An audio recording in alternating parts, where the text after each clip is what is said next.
ఈరోజు మనమైతే healthy breakfast సింపుల్గా 5 నిమిషాల్లో ఏ విధంగా తయారు చేసుకోవాలో చూద్దాము.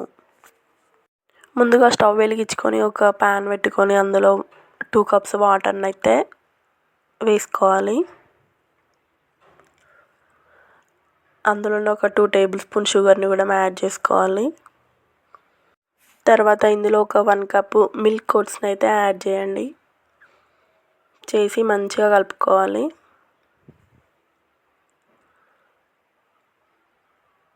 కలుపుకొని ఒక 5 మినిట్స్ తర్వాత మనకైతే ఈ విధంగా ఉడికిపోతుంది. ఇందులో చిక్కటి పాలు ఒక 1 కప్నైతే యాడ్ చేసుకొని షుగర్ చూసుకోండి, ఒకవేళ తక్కువ ఉంటే మరి వేసుకోవచ్చు. దీన్నైతే మంచిగా కలుపుకొని ఒక 2 మినిట్స్ మరిగించుకుంటే సరిపోతుంది.